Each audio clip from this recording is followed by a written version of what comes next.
when we see it, yes, but as long as we don't see it. Addicted to Coca Cola, and I am addicted to Coca Cola. I have 3 brothers and one sister. Oh no.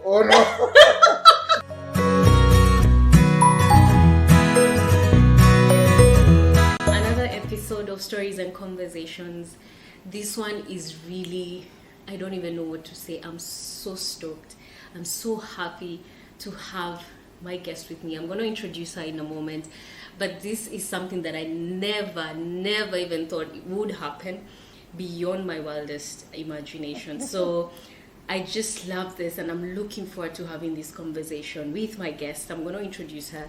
So as I said on my previous conversation, I'm in Ghana. So Ghana, obviously an amazing country.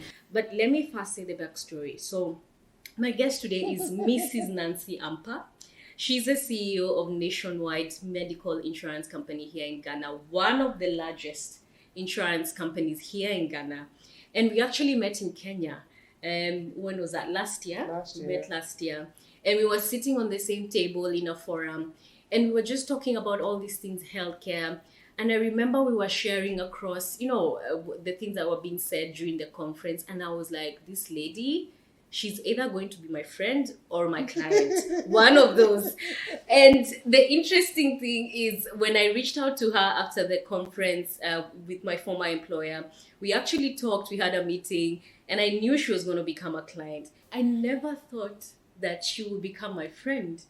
So months later, I'm doing my thing. And the people that I'm working for tell me that I'm going to Ghana. And guess who I reach out to? Nancy. So I reach out to her and I tell her I'm coming to Ghana. And when I get to Ghana, she texts me, because obviously you saw my number on the, right? Yeah. So she texts. I actually had to go to your email to find your number. Look at it, guys. Like, she went to my email to get my number. So I get a text and she says, this is Nancy, welcome to Ghana. And I'm like, wow, this is so amazing, because I've never experienced that, where someone goes to your email. It's very rare. Someone going to your email and then, they get your number and then they call you or text you. So I said, obviously I have to meet Nancy.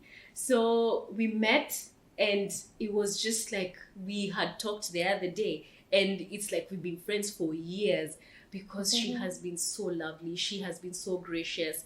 She has hosted us with so much grace. I cannot even believe it. I don't think my time in Ghana would have been the best if it was not for the grace that Nancy has shown to me and to my workmates. So thank you so much, Nancy, for being here. Thank you for willing to have this conversation.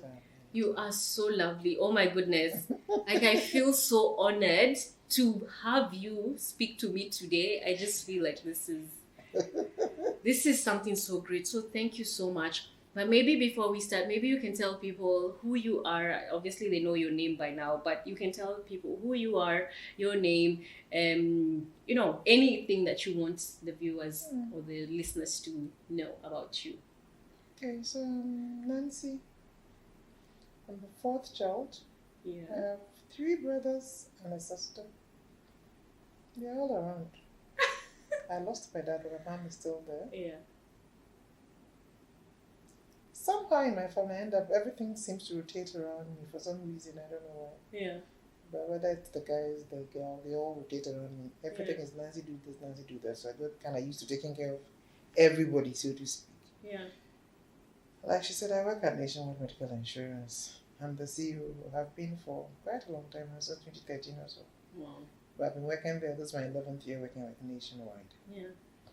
We are the largest health insurance company in Ghana.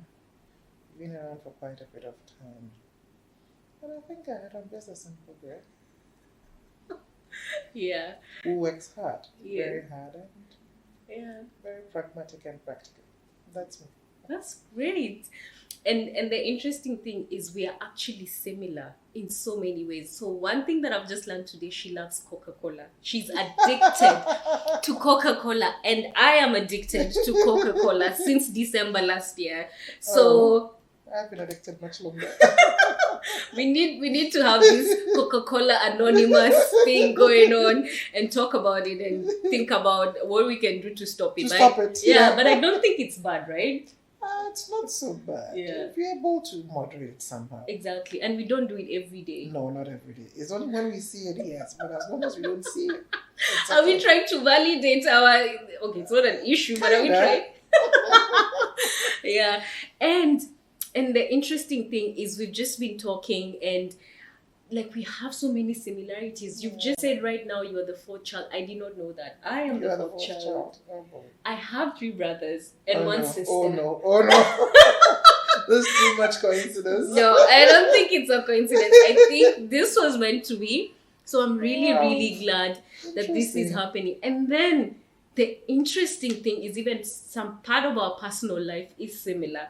So I'm obviously asking her about, advice on how to deal with certain things. So I'm like, this is a match made in heaven, don't you think? I think so. Yeah, kindred spirits. So I'm really glad that she's here.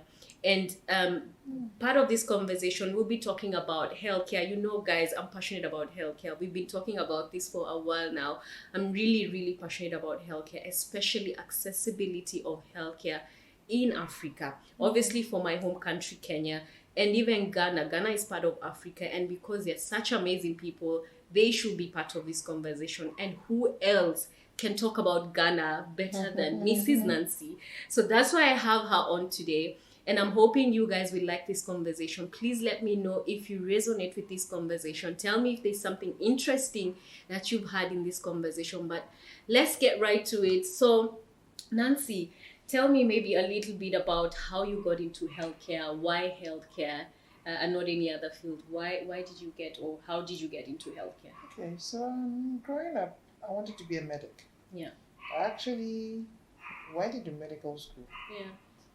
But at some point, 6 children, that's what turned me away from medicine. Yeah. I couldn't dissociate myself from what I see in the world. Yeah. So I ended up reading human physiology. Yeah. Came back to Ghana. I studied in the former Soviet Union in Moldova. Yeah. So I came back to Ghana, and then my national service, everybody's supposed to do national service after university.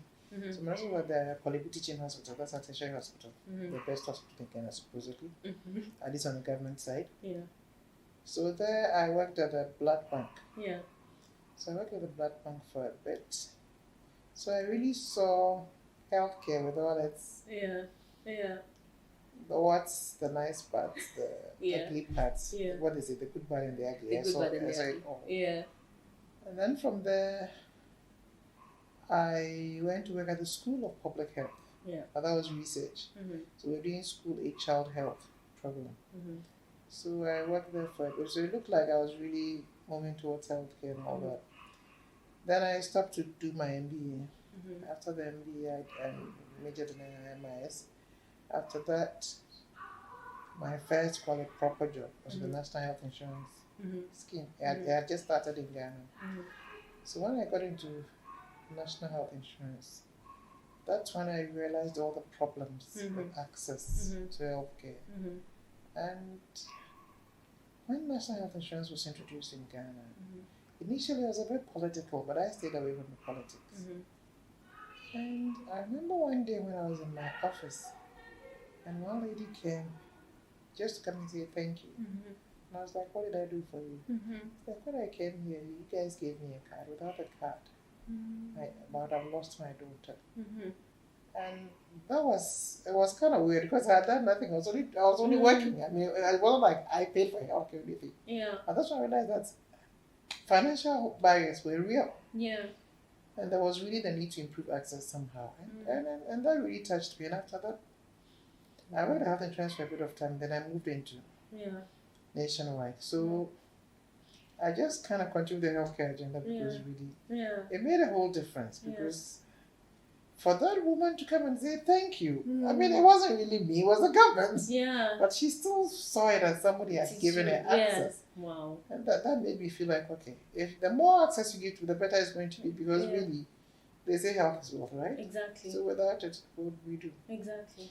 And when you're sick, One man told me something recently. He said, no matter how rich you are, when you're sick and unconscious, you cannot get that bank card. You cannot go and sign your name in a bank. Yeah. But with a health insurance card in your pocket, somebody could take you to the hospital. Because at that point you won't have access to your money. But if that card is there, somebody will give you access to it. Okay. Yeah. So I think that's the way it works for me. So that you got into healthcare because you were passionate about it. Yes. For me, it was like, if I couldn't be a medic, that was the next best thing. And let me now tell you something that will now blow your mind. I also did medicine for 2 years. I am not kidding you. I promise you, Nancy. This is now. Yeah, this is something it's else. To look weird. It's almost like having a training. I know. It's like you're a photocopy of me. No. I'm so serious. I did medicine for 2 years, and something happened with my family, and then I ended up doing a Bachelor of Business in IT. I am so serious. And that's how, for me, it's at 360. And I talk about it in my other episode. Like, it's at 360 for me now because I'm now back to healthcare because it was my dream to be a doctor. So let me tell you, this was meant to happen. This was meant to happen. I know. God is just something else. Yes. Okay. Now, yes.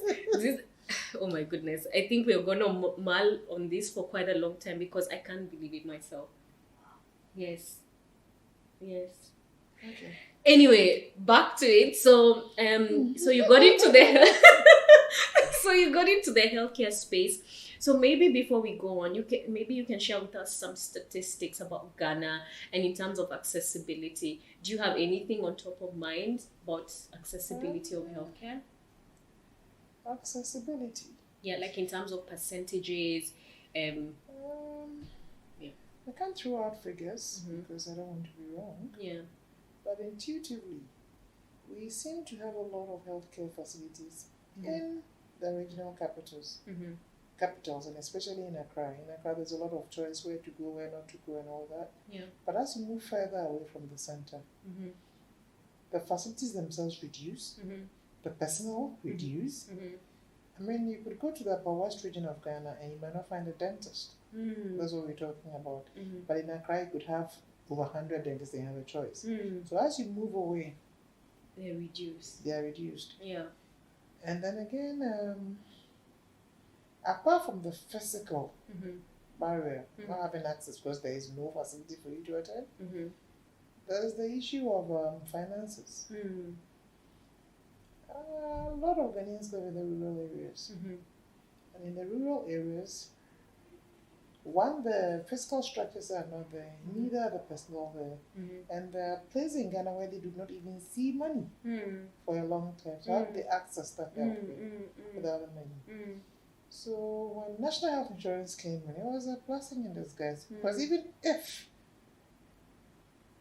there is no person there, it must be someone in that hospital, and at least with that card, you could go there and figure things out. Okay? But otherwise, for most people, there isn't enough money to go to clinic. So people fall sick, and then we end up with, yes, there's traditional healing. It could be good. There's the herbal bit. Properly regulated could give some, access to some level of healthcare. But you realize that because of lack of money, people fall sick and they are taken to churches. They are taken to prayer camps. And you have all sorts of charlatans who prey on these people. And when you're actually sick, instead of declaring it spiritual, it's someone from your family. It kind of breaks everything up. So the family unit is broken, there's these churches, that's all that. But you realize you don't really need much. It could just be a simple thing. You realize when people are sick, they don't go to hospital because they don't have the money to go. Or when they go, they have to wait for so long. If they go to a Ghana, they can spend the whole day there. So because they don't have that access, then they would rather not go. So a lot of conditions that could be treated end up being delayed and gets worse. A lot of cancers are found in the final stages. However, if you have access, you could go much earlier and it could be dealt with. So you realize a lot of people are dying or losing their lives or becoming disabled unnecessarily. There are diabetics who don't know they are diabetics. They get a sore and sore is not going. What do? You go to a church and start praying for them. or put them in a prayer camp. Yeah. Or we go and get, if you're lucky, you get a proper herbalist. It might go off. Yeah. But if you get any of these charlatans, then they're going to just put all sorts of stuff on the leg. The light gets ingredients, and the next thing is then cut it. Because by the time they eventually get to the hospital. So you realize that there's the need for some kind of healthcare financing that will grant access. Yeah. So affordable healthcare. Affordable healthcare is very important. Yeah. And you see, when we're talking healthcare, most of the time it's not the complicated stuff. We are talking about primary health. Basics. There are places where they have to, cross rivers, walk for miles just to get to a birth attendant for someone to carry a baby. Stuff like that. Children are dying just because there's no proper care when the mother was having a baby and stuff like that. So there's the need for that. You get where I'm coming from. So it's basic. For me, it's a basic need. Exactly. It's a basic necessity. It's nothing fancy. It's not prestigious. It's not It's something everybody needs. Exactly. If you look at our doctor-patient ratio, it's terrible. It's about 1 to some thousands. I've forgotten 4,000 or something. So how are you going to do this? Wow. So there are so many things preventing us from accessing healthcare. The fiscal structure, the financial access, there's the personnel, there's, again, our cultural systems sometimes don't help us. Exactly. Because we attribute so many things to so many other stuff instead of really going straight to the hospital. So all these things come together and you realize that something needs to give. This is quite profound because as I'm listening to you, I'm just thinking about Kenya and the problems are similar. They are similar. So I feel like it's more of an African problem rather than a specific country problem. And that's why we need to do something about it. And I've been challenging a lot of people that I'm having conversations with. Like, can we stop having conversations? Okay, conversations are really important because we get to know what you're going through. But something needs to be done. Exactly. We need to do something. Exactly. We need to go from this level and go to the next thing. And for me, now let me tell you something that really sort of triggers me is when you bring politics into such things. Healthcare is a need. You've talked about it. Unfortunately. It's also political sometimes. It's annoying. I don't see how they can politicize health.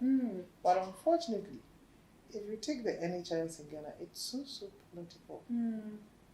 So that I think stuff like health should be run by technocrats, not politicians. The moment you bring in the politics, it becomes a problem. I remember when NHIS was started, a lot of people felt that then the government in power was NPP. So there were people who belonged to NDC who chose not to register for NHIS just because it was political. They needed it. But because a particular party brought it, they were not going to do it. And that's why I take the politics out of it. So I'm like, when a mosquito comes biting you for you to get malaria, it's not going to check what party you belong to. You're all going to get the malaria. Exactly. And then what happens? Exactly. You have to go to hospital. And then you sit back and because of its NPP, you don't do it? So that's one side. The other side is who manages the NHIS. Or who manages the healthcare system again. So it shouldn't be political. It shouldn't be political appointees. We need technocrats to deal with the issues as they are. Sustainability, making sure things work. And take the politics out of it. But in Ghana, in everybody's political manifesto, you find the NHIS. And it's part of political manifestos. And health should not be political. Exactly. So I think if we need, as Africa, to take health out of these things and then deal with it as it should be dealt with. It's a basic need. It's a basic human thing. It's got nothing to do with politics. When you fall sick, it doesn't really care whether you have this political card or not. You fall sick. Exactly. And it's really, why it also triggers me, it's because these people who are involved in the politics, they will get ill and they will go to the UK country, and they will go to the US. They will travel out. And now of late they go to Dubai. They travel out and the rest of us have got to deal with it here. It's really sad. And then there was a time they said a child or something died in one of them through negligence or something. The politicians were up in arms. I'm like, trying to help. Not because this is, they politicize again because of this political party. Even children are dying. But the point is, there was a response one pediatrician wrote and said, look, I see this every every day. Yeah. Children are dying because the staff to treat them are not there. Yeah. And because they don't have access. So that's something she sees every day. Yeah. Where children come to hospital late because the parents cannot afford it. Exactly. So one child dies, don't make her a big deal out of it. Yeah. They are dying on a daily basis, and what are we doing about it? So we need to take the politics out. Like you already said, they go out for treatment. Yeah. I mean, we are told officially the Speaker of Parliament is going to Dubai for medical care. What happened to Kolebu? Thank you. And and let me tell you guys, that is what we grapple with as healthcare stakeholders. I don't even know, there are so many Nancy's, there are so many people like me, and then there are the doctors who are not even paid well. Yes. So it's just a myriad of issues upon issues. So it's something else. And you might think it's just a doctor thing, but there are times it's not just a doctor thing. Yeah. I know there was a period they said they were not having surgery. Whether it was an emergency or not, surgeries could happen because either there was no water in the hospital, or the people in the laundry, something about laundry, so they were, in this day and age, they didn't have the surgical thing. They had to be washed. It wasn't the disposable. And because of that, they could not have surgery. So there are so many things. It's not just the direct, how do I say, the direct, there's no surgeon. There's a surgeon. Yeah. There's a surgeon, but then there's no disposable whatever, the gowns or whatever they wear to do the surgery. Because some laundry somewhere could not wash something and... Wow. So you realize it's a much bigger problem. It's not just about doctors, access, but there's so many things surrounding that we need to deal with. Yeah. There are times you can see that even the lack of technology can be effective. Because I've read that this is something I could do to relieve this particular person, but we don't have it. Yeah. Yeah. Laser technology is limited in Ghana. I don't know about Kenya. Yeah, it is. It is limited. And now we have to cut everybody. Look at the rest. Yeah. When a lot of countries have gone beyond that, we don't need to reinvent the wheel. So instead of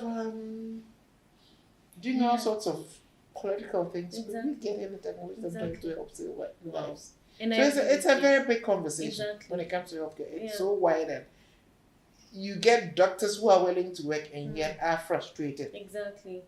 Because what to work with is just not there. Yeah. So it's a much bigger problem. There's the access. Yes, the first thing is access for basic things. I agree. But even with that, there are other things surrounding things that come so that we need to sort out. Yeah. And the first thing for me is take the politics out. Exactly. And I totally agree with you. And I hope this can happen. And it can happen. When people talk about Africa and problems, I think people think that it can happen. It can. It's just that it's going to take time, and it's going to take one person to actually push that agenda. But I believe that one person can change all this. It can be you, it can be me. I don't know who it is. But one person can change it. I believe it. It might not happen now. Maybe it's with your daughter. Maybe it's with my daughter. Maybe it's with... I do not know. Well, I agree. The conversations must go on. Yeah. And there must be the willingness to go beyond conversation. Yeah. It's just that there are times you look at the systems in place and it can be rather disheartening. Right? It is. It can be extremely disheartening, and the will to go on, if you're not careful, be dampened, because it feels like fighting upstream. Yeah. Most of the time, that's what it feels like. Yeah. But you have to hold on to this hope, because if we don't have hope, we've got to hold on to hope. But I told you I'm rather pragmatic. Sometimes I wonder whether just hope will be enough. It's true. Because all these people in all the various positions, they actually know what to do. Why do they go to Dubai instead of Hollywood? Because the technology is there. Yeah. So why don't you bring the same technology here? And whatever it will cost to treat you over there, you might buy one machine for you. Yeah. That's true. And I agree with you totally. So they all know what to do.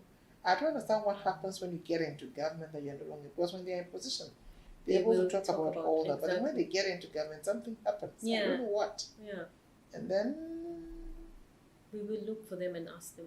I will actually look for someone and ask, because I don't know also what happens. I wonder if you're going to get good answers. But yeah.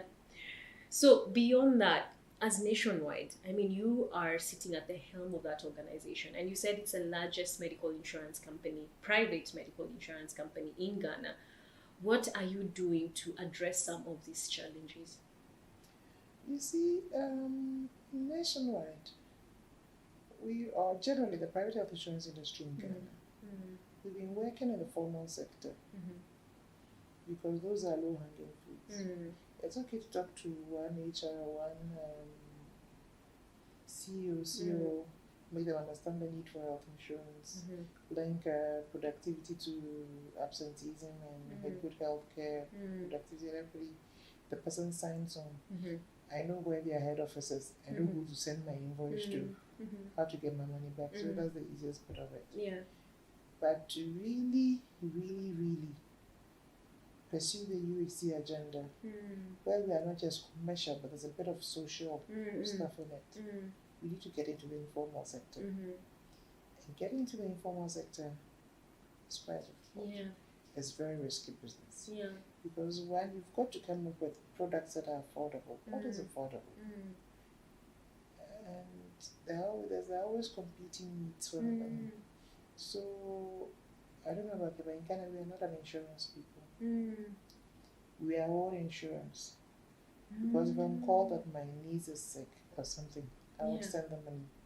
So there's no need for them to send them to a health insurance company. Yeah. There's the option of going to church. Yes. So we are not insurance people. Yeah. And if you don't have enough, it's difficult to put money aside for something that may not happen. So you try selling health insurance to the average person. The thing is, if I don't fall sick, what happens? That's not insurance. Exactly. How do you convince them? Look, you can pay for a full year and you don't fall sick, and that money is gone. Exactly. And you feel like the money is gone. It's a loss for you. It's a loss for them. Yeah. So then, rather, why don't I keep them in as and when something happens? Yeah. I'll go pay for it. And again, I could still call on somebody else to help me pay for it. The cultural, social, family thing. Yeah. So somebody would come through for you, extended family, whoever would come through for you. So it makes going into that informal space very difficult. We've tried it over 4 or 5 years, trying to get in there. We've had to refine the product. We started from, okay, if you don't fall sick, you might get something back. We came to, okay, adding a kind of investment thing to the health. It wasn't working. It became, okay, let's insure the inpatient side and make the outpatient part, which is riskier. Something like you have a medical wallet and you spend from it. So once that money is finished, it's finished. To encourage people to save for medicines. It also didn't work because people preferred, eventually was like, okay, let's do insurance. Yeah. Now, because insurance, they're going to get all their money back and more when they are sick. But if you make it a wallet, it means I'm only using what I put in there. Then it's not really fair, so they want anyway. But even with that, then comes the issue of how do you get them to pay all the time? Because the informal sector, you can do 1 year up front. That's a huge amount. Exactly. Healthcare is expensive. It's part of it because we import everything medical. So the forex needs us and everybody else catches a cold. Yeah. Especially healthcare. So healthcare cost keeps going up. You can't always pass that cost to them. Yes. The insured. The insured, getting them to stay insured is one major problem. First, I can't afford it. You convince me. Okay, I will do it. Yeah. I pay first month, second month, third month, fourth month, fifth month. I'll never fall sick. Why do I continue paying? Yeah. So they stop. They stop, yeah. So how to get them to stay is one thing. So you'd always get new people coming on. But as we all know, business comes from the retention. Exactly. Not from the new people coming on. Yeah. So people keep coming on, stay for 3 months. I didn't fall sick. Okay, I've stopped. Or stay for 3 months, fell sick, used it. Okay, that's okay. I don't think I'm going to be sick again. I've already been sick. Yeah. I'm not going to be sick for the next 3 months, so let me take it easy. Yeah. And then again, there's the adverse selection thing. You go to a family, try to do a family thing, and they're like, okay, these two are the ones that fall sick often. Let's register them. Exactly. The healthy ones don't come. Yeah. We tried working with people in the diaspora, so they pay for those in Ghana, their friends, their loved ones. What did we see? We end up seeing them paying for their parents. And their parents are old. with chronic conditions, they even tell you which medications they are on. It's not insurance. Exactly. It's a definite. Yeah. Wow. So getting to the informal sector, it's quite difficult. It's very difficult. You need to get people to. It's a whole change of mindset for us to see insurance as an investment and not as a cost. And again, as long as there are competing needs for that little money, exactly, I'd rather stay home and when it's necessary, I do out of pocket or ask somebody to help me. Yeah. So realize those who be able to get the informal sector, people who have either experienced it as part of the corporate industry, or people who have lived outside Ghana and were used to insurance.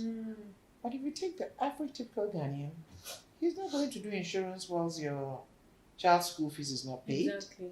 Yeah. Or not going to do insurance whilst, need to get textbooks. Exactly. Or there's so many competing needs. Basics, food. Yeah. So how do you do that? Wow. And if you want good healthcare, then it comes at a cost. Exactly. And the cost, because of all the imports and everything, sometimes a bit too much. On the flip side, if you try to get a product that is very affordable, it loses value for the person buying it. Because you are hedging your risk. So you say, okay, let's do an inpatient product. It looks good. Yeah. The day you actually need to be admitted, the insurance will come for you. When was the last time you were admitted? Okay, you said December. But prior to December, you can't recollect. It's been a long time. Exactly. So why would I keep paying year after year when I'm not actually falling sick? And it's only when I am admitted? Yeah. Sorry. Wow. Yeah. So it becomes you need a balance of what's, again, the same poor, vulnerable perceive as value and what you can offer on insurance. Yeah. Because I'll tell you, so now we're trying to do stuff with microinsurance. Microinsurance, sorry, company, they do little bits of insurance. Yeah. But it means you bring the health part in. It becomes expensive. Yeah. Because it tells you the risk is much higher than any other insurance. Yeah, that's true. So it becomes difficult. And if you're not offering enough, because if the average consultation is about 40, 50 CDs, and I'm giving you 100 CDs cover, really, most of it is going into consultation. Exactly. I bet I would go into. Yeah. By the time you finish consultation and do your diagnostics, your money is finished. There will be no money to buy the medication. Yeah. Wow. So what they perceive as value is also important because you must keep them. They should be interested. They should see value for them to sign on and keep. To stay. Yeah. And to keep on renewing. Yeah. But you send somebody on for a year, they pay the first quarter, and at the end of it, you can't get them anymore. Wow. So you haven't figured that out yet? You're still trying to figure it out? Wow. We're thinking of embedding with the other products, like funeral, like other things. But even with embedding, you realize the cost becomes a bit too much. Yeah. And can they really afford it? Yeah. Because healthcare is expensive. It is. It is very expensive. Yeah. And currently in Ghana, the way fuel prices are going, dollar rates are going, it's scary. Yeah. Wow, I hear you. And let me tell you, everything you're saying, the same in Kenya. That's the same conversation I've been having with so many Kenyans and Kenyan insurance companies. It's everywhere. It's difficult because for me, and you know what, the interesting part is you're in the corporate space, so your employer maybe will buy your health insurance. Exactly. But when you go on retirement, you need or insurance. You lose your job, that's when you lose the insurance. Exactly. And especially on retirement, that is when you need the insurance. Exactly. And that's why you don't have it. Yeah. And a lot of companies would not insure above 60 because the risk is much higher. Right? At that point, it's almost a certainty they will do exactly. Yeah. So how much would they want to pay for you to be insured? Yeah. So until you get a very healthy mix. So like I'm saying, what we're doing in the diaspora, we realize that we're not getting a healthy mix. Because those outside are 35, 40, 50. Yeah. And their parents are definitely 70, 80, 90. Exactly. What? Wow. Where's the insurance? Yeah. And you realize they're only interested in their parents, not even the people who are the caregivers for their parents. No. They're not interested. So we thought we were going to have a healthy mix of children, adults, and then you get it. But you realize those are only interested in what's sorting out their parents. Yeah. And the parents are old and there's certainty. It's not like what they are going to. Exactly. Yeah. So then you realize Your medical loss ratio is unmentionable. Wow. I mean, it's crazy. So then, do I have to continue doing this? No. Yeah. Wow. This is really interesting. So let me ask, how do you think, or what do you think technology will do to resolve this, if it's going to resolve this, or at least address part of the challenges? Okay. Technology really could, to a large extent, reduce the cost if we can. There are telemedicine solutions that, if we bring our minds to it, could and maybe would actually reduce the cost. But let's get on the assumption that a telemedicine consultation would be cheaper than brick and mortar consultation. Exactly. Yeah. If a telemedicine consultation is cheaper than brick and mortar, then telemedicine will bring down the cost, right? If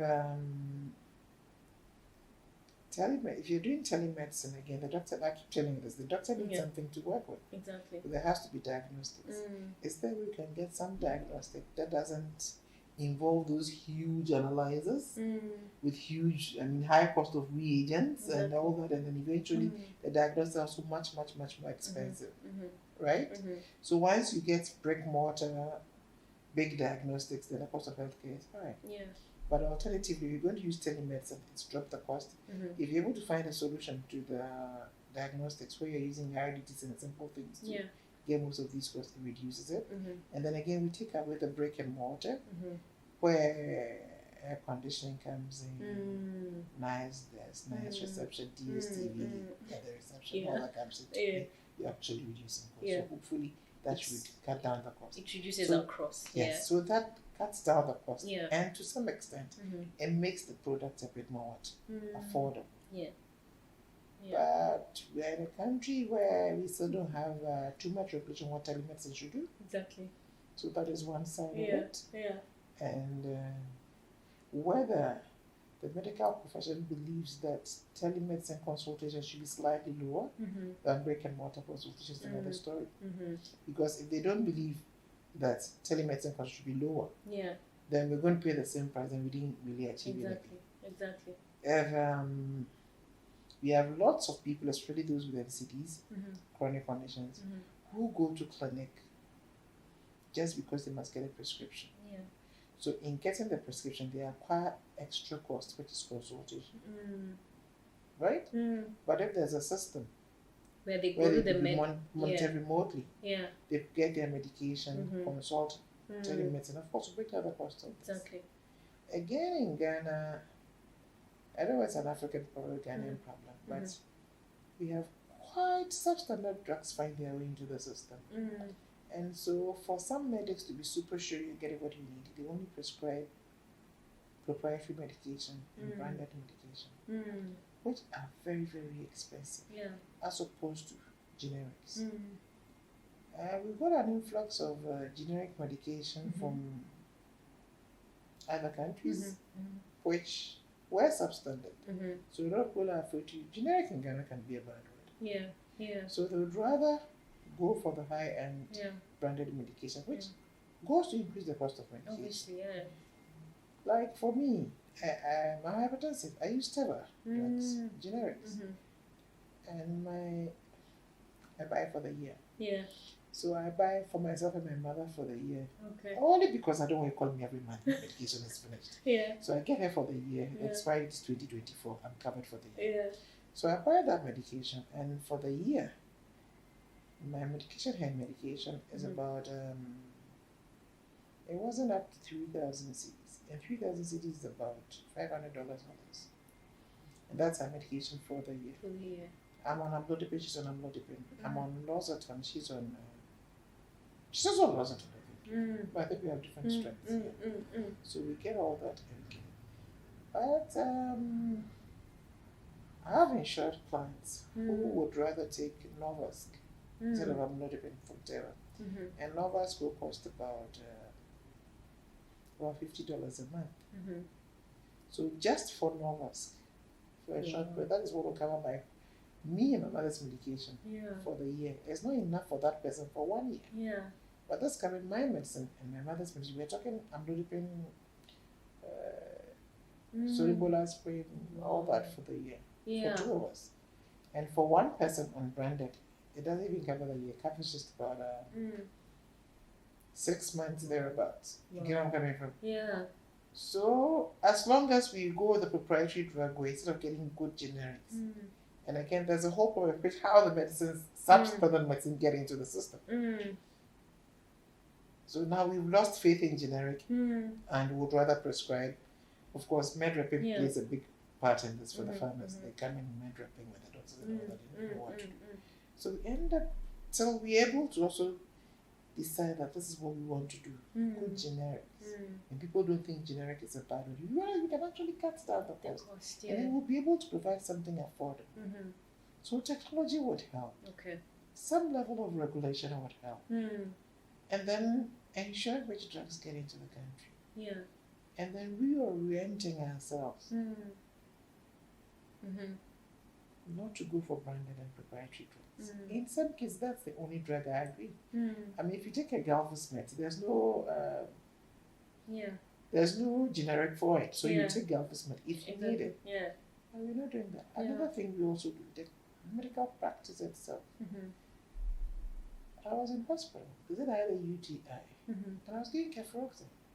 That's fine an antibiotic. Right from the medical. And a branded one of them. So, we no longer go through the first line, the second line, we just go straight up to the first one. I was actually asked to go and do a MRI. And I was like, why should I do it? I didn't do it. Yeah. But what is up with the brick and mortar for them to be state of the art, get in all these equipment? They must get their money back, right? Exactly. So every little thing we either so they add it MRI or to CT scan or something, because they must get their money back. Yeah. Wow. So whereas technology is reducing somewhere, it's increasing somewhere else. But it's the style of practice here that matters. Yeah. So there has to be a balance across. There's a standard treatment guideline by the state. Nobody uses it that much. But that's what we should use because it tells you to move from first line to second line to third line. NHIS gives only generics. But like I'm saying, generic is a bad word. But if we're going to control the drugs that come in, and we are sure we have good generics. They say good generics come from UK, South Africa, wherever I don't know. Yeah. If you're going to get those good generics, it will bring down the cost of healthcare. The healthcare cost will be then be a bit more affordable. Yeah. Then when you add the technology, it makes it even better. And the technology is solving several things. Because if you're using telemedicine, it means one doctor sitting in Accra could actually take care of patients all over the country. Yeah. Without any, having to travel all over. Yeah. And even for some of us, there are times when we have malaria, it's malaria. Then to actually put on your clothes, sit in a car, get to bed, go and queue, and see the doctor. It can be stressful. Yeah. I could easily have called that doctor. Exactly. At least I gain on transport. I gain on some time, right? Using technology. Yeah. And then cost. Because all this translates into money, time, transport, all that translates into money. Yeah. And I'm home dry. Okay. So what I'm hearing you say is technology will definitely reduce the cost. Definitely. And the technology that you've talked about is telemedicine. So that's remote consultation. And then the medication bit of it. That's for Ghana. Yeah. That's and what try to get more, diagnostics. I think there are Okay. simple diagnostics that we could be doing. My point is, if I go to a large hospital and maybe all they need is my HB and something else, but then they have a huge analyzer. Yeah. So they put my drop in, they need so much reading. So they give me a whole 24, 25 parameters, which really I may not need. Exactly. And because that equipment is large, it uses specific, special reagents, which are important, and all that. It makes the cost more high, as opposed to a smaller thing that may do it. So that there are RDTs, rapid diagnosis, little things that we could use to make our lives easier. So I think the style and what we do, so technology to a large extent, I think it will help bring these things down and make things a bit more affordable. Because until the healthcare cost itself is reduced, that's when people insurance, people will start trust insurance. Yeah. Wow. And there you've had it from Mrs. Nancy herself. She knows all about healthcare insurance, as you can see. So, I mean, for all the organizations who have the ambition to get into the African market or are already in the African market and you want to expand your reach, you had it here. So technology, make sure that it obviously reduces the cost in one way or another, whether it's telemedicine, medication, it has to, it has to make sense. It has to be at a lower cost. So you're talking about generics. Can I say one more thing? If you see, we hear people coming with telemedicine solutions, all sorts of solutions, and when they come in with telemedicine, what do we see? There's a gadget, there's a software, you can call the doctor, but I've told you this before. We don't keep gadgets at home. Exactly. So if I'm consulting a doctor, what is wrong if you have a headache? The doctor has no clue what my blood pressure is, has no clue what my temperature is, has not got all those things that they could triage in a brick and mortar clinic for him to arrive at a diagnosis. How do you arrive at a diagnosis? So, for me, telemedicine in vacuum, as I would put it, where it's just a software, or it's just a gadget, or it's just a video conferencing. Yeah. It's not telemedicine. Yeah. Give the doctor something to work with. Yeah. So, obviously, diagnostics have to be done from somewhere. Exactly. Right. Otherwise, really. What does the doctor work with? Because your headache could be a malaria headache, could be a blood pressure headache, could be a COVID headache, it could be anything. Exactly. But if you don't have anyway, so for me in Africa, I don't think our problem is the communication bit of the telemedicine. That's not what the problem is, because there are 1,001 of those. I mean, all due respect, even WhatsApp can be. Exactly. Even WhatsApp can be. Yeah. Zoom could be. Anything could be. Yeah. But what is the doctor invoking? Yes, so diagnostics, very important. So for me, telemedicine as gadgets without the diagnostics. It does not make sense. It doesn't work. Yeah. So we need to find a way around it. Otherwise, it doesn't work. Too many of these solutions working in Boardroom. Yeah, exactly. And it looks like they all keep focusing on the communication part. How do you reach that doctor? Well, like I say, WhatsApp can do that. We all do telemedicine in our own ways. You call her and say, hey, my daughter is warm. Exactly. She's going to tell us a few minutes. That is telemedicine. That's true. It's that is true. Wow. We called her and said, hello, are you there? Yeah. My daughter is running temperature. Exactly. Yeah. And I may have a thermometer or not. Yeah. How? Oh, she's very, very warm. Yeah. Before we know, I'm touching the neck, and the neck is supposed to be warm. Or the front. Yes, instead of touching the feet to see whether she's really warm. So, telemedicine has been there. It's been there. Yeah. So it's just how to do it. Yes. Yes. So I actually agree with you. I've never thought about it like that, but it's true. We keep calling our nurse friends, doctor friends. Exactly. And I'm not feeling, I think it's malaria, okay. Yeah. And he'll prescribe. Yeah. You're going to get the medicine at some point. I say, yeah. go on. Yeah. It's 30 minutes. Exactly. Wow. But as to whether it was really malaria, it's another thing. You thought you had malaria. Yeah. He had nothing to go by. Exactly. Wow. So there you had it. I'm not even going to repeat it. You've had it from Mrs. Nancy. She has put it as it is, as raw as it is. So guys, you've been challenged. Let us see the difference in this market. Let us see the difference in the African market. And I think with all these technologies that are coming in, if we do it the right way, if we go to these insurance companies and listen to them, listen to the challenges, because they know it better than us. Because I think sometimes for these technical people or these solutions that come into the market, they think they know what solution, they know how to solve a problem, but they don't ask you what the problem is. Even with the insurance companies, there are times we do what I call the boardroom product development. We don't talk to the people. Exactly. We don't ask them what is more. I mean, we had an interview when we a life assurance company goes to a truck drivers association. They're talking about life assurance. If you get you know, you're on the road, anything could happen. If something happens to you, your family is going to get so much. And they're like, hey, that's what we're worried about. What do we get whilst we are alive? Then they go, okay, we could get you some kind of insurance, but if you have an accident, we sort of, the guy goes, look, it's not about me. I know how to drive. I'm worried about my child at home. I'm worried about my family at home. I don't want to be on the road now. We told my daughter is sick. That will distract me on the road. So it's not even about me. It's about my family. So if you have something that would take care of my family whilst I'm on the road. But settle down. We thought we were putting them with life assurance. Exactly. So even with the insurance companies as well. We need to speak to the people. Find out what they want, what they perceive as value. Because for somebody, maybe it's not about consultation. It's about what to buy the medication with. So maybe what they want is a pharmacy benefit for all we know. Exactly. And not necessarily the whole diagnostic.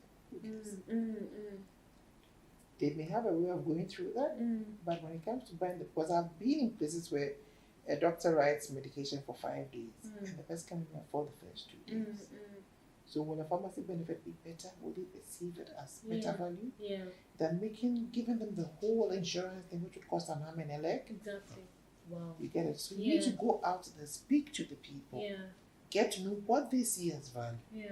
Wow. Only then, maybe, together with technology and reduction in the in the healthcare costs, you married it to then just maybe you might get something that would make it work out. Wow. You've had it. So insurance companies, you've been challenged. So go out there, talk to the people, ask them what they feel is value for them, then create products for them. Yes. Exactly. And then for the technology solutions or technology solution providers, go to the insurance companies, ask them what they've had from these people, then create the solution. So I think it's better for us to always ask before we provide these solutions, because sometimes when we sit and we imagine we think of what a robotic thing can do. And it's not like we're saying that the technology solutions are bad. We're just saying fit it into the problem. That's what we're saying. I don't think it's bad. No. Exactly. I mean, Kwalibu might need a robotic arm. I appreciate that. It's a tertiary hospital. But if you talk to a district somebody, they need a robotic thing. Exactly. They need an MRI when they don't have a simple delivery bed. Yes, all coming from. So that's what that's where the theater lights are out. Bringing them a robotic thing. Seriously. I know. Wow. So this has been such an amazing conversation, guys, and we can go on and on. I think you can see the passion between the two of us. We can go on and on, and the fact that we found some similar things between us, trust me, we can go on and on. But before we leave, Mrs. Nancy, please give us a parting shot. Whatever it might be, it might be healthcare, it might be personal, whatever it might be, just give us a parting shot. What I'll just say is that for most of things, just keep it real, keep it practical. Whatever you're doing, whether it's a life or whatever, just keep it real and keep it practical. I keep telling my people in the office that it's a housewife 101. That's what the average housewife will think, and half the time they're right. And they're not, because they deal with it every day. So keep it real, keep it simple, and keep it practical. Keep it real, keep it simple, keep it practical. Wow. Thank you so much. My pleasure. Thank you so much. Oh my gosh, Miss, I don't even want to call you Mrs. Nancy. You're Nancy to me because you're my friend.